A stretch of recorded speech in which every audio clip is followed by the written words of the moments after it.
Je vois que tu veux aller faire une FIV. Amen. Une fécondation, quoi? In vitro.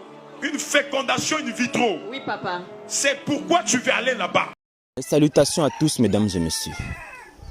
La jeune demoiselle que vous voyez ici présente est une jeune Gabonaise. Parce que l'histoire se passe au Gabon. Elle est désespérée, elle veut avoir un enfant. Elle aura fait des économies avec son homme pour aller faire une fécondation in vitro à l'étranger. Et ce pasteur que vous voyez ici s'appelle Emmanuel Nzoma. Il décide alors de dire à la demoiselle que non, tu n'as pas besoin d'aller à l'étranger puisque moi je peux te faire pousser un ventre de suite 3 mois dans ton ventre. Je vous laisse écouter, je vous laisse suivre un peu le cours de l'histoire et juste après je vous donne mon opinion.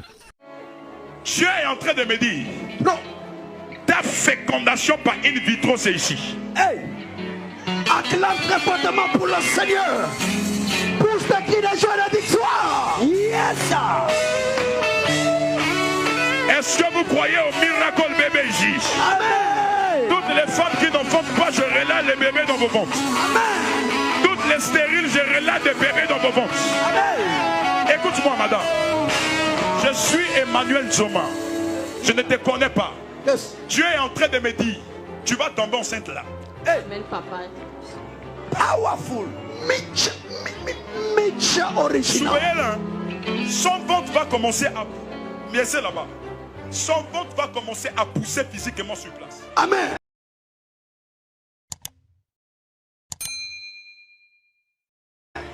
Enlevez-moi ce pan.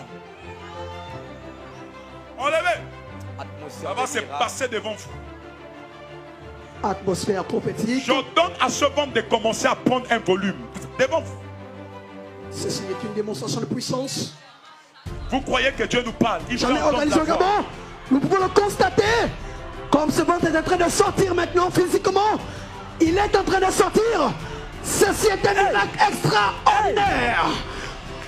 Extraordinaire. Je viens mettre un bébé de 3 mois dans ton ventre. Amen.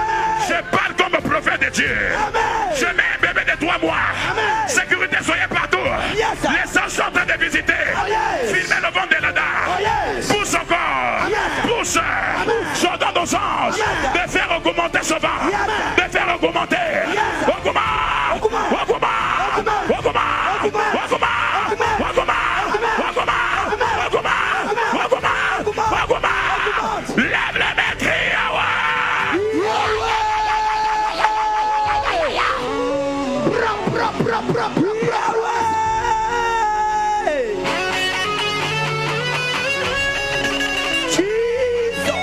Est-ce que l'église peut prier? Est-ce que nous pouvons parler en langue? Est-ce que nous pouvons déclarer des paroles? Est-ce que tu peux déclarer? Je vois des personnes se déplacer dans le stade. Tu peux courir là où tu es.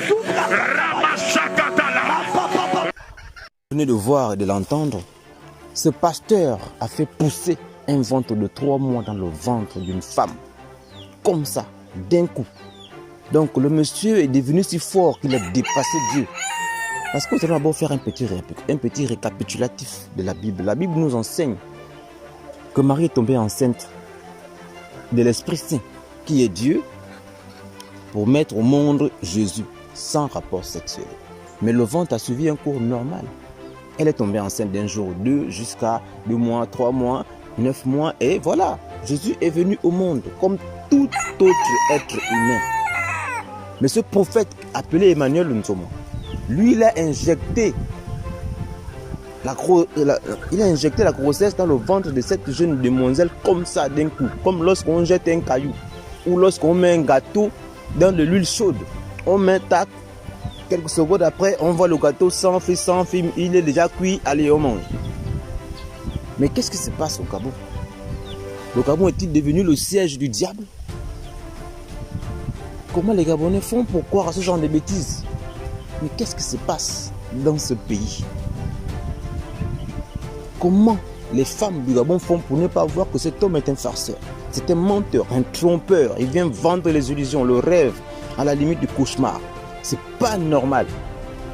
On ne peut pas faire pousser un ventre de la sorte. Et tout le monde pense que oui, c'est vrai. Mais il aurait pu mettre un ballon gonflable dans le ventre, enfin, sur le ventre de cette femme, à la forme d'un ventre. Et puis en enlevant ainsi le pagne, le ventre aurait pu pousser et donner cette forme-là. Et tout le monde croit, tout le monde crie Amen. Il peut être un magicien ou un sorcier qui a pu faire pousser quelque chose dans le ventre de cette femme. Et tout le monde crie Amen.